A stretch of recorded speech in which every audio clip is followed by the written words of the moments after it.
అక్క, ఇక మీదట ఎలాంటి పరిస్థితి ఎదురొచ్చినా, ఏది ఏమైనా సరే, నువ్వు నా నుంచి, ఈ ఇంటి నుంచి దూరంగా వెళ్ళనని నువ్వు నాకు మాటివ్వక్క.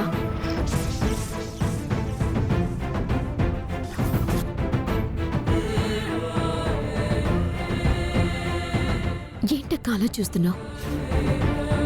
నువ్వు ఈ మధ్య కూడా బావగారి కోసం, బాబు కోసం చెప్పకుండా మరీ వెళ్ళిపోయావు.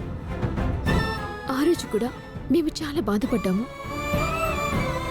నేనైతే ఎంత కంగారు పడిపోయానో నాకు మాత్రమే తెలుసు. అందుకే అక్క, నువ్వు నాకు మాటివ్వు. మా నుంచి నువ్వు ఇప్పటికీ దూరంగా వెళ్ళనని మాటివక్క. నేనేదో త్రిపురలాగా 4 రోజులు యాక్ట్ చేస్తే 4 డబ్బులు వస్తాయి, ఆ డబ్బుతో మా అక్క జీవితాన్ని బాగు చేయొచ్చన్న ఉద్దేశంతో వచ్చాను. ఇప్పుడేమో గాయత్రి ఇలా మాట్లాడుతుంది. ఏం చేయాలి? ఏంటక్క ఆలోచిస్తున్నావు? ఓహో, నీ నుంచి బావగారు పాప దూరంగా ఉంటున్నారు, వాళ్ళ గురించి కదా. వాళ్ళు త్వరలోనే తిరిగొస్తారు. చూడు, వాళ్ళు త్వరలోనే తిరిగొస్తారు. వాళ్ళు రాగానే నీ జీవితం కూడా చాలా బాగుంటుంది.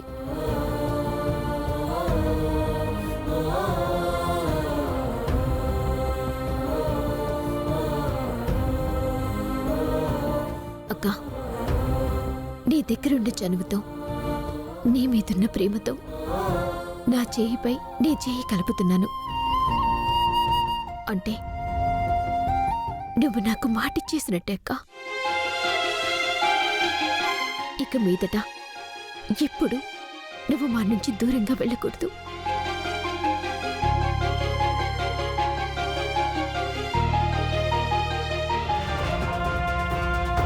ఏంటి పిలిచారు?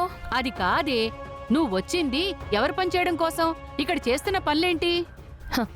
నీకెందుకే? నన్నే ఏమి అంటూ మాట్లాడతావా? మీరిచ్చే గౌరవాన్ని బట్టి ఈ సత్య గౌరవం ఉంటుంది. నన్ను వే అని పిలిస్తే నేను కూడా వే అనే పిలుస్తా.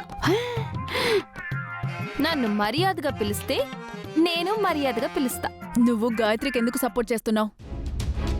అవును మేడం సత్య, గాయత్రితో నువ్వెందుకు పూజలు చేయిస్తున్నావు? తనకు మాట సాయము, ఇలాంటి పూజల సాయము నువ్వెందుకు చేస్తున్నావు? నా ఇష్టం.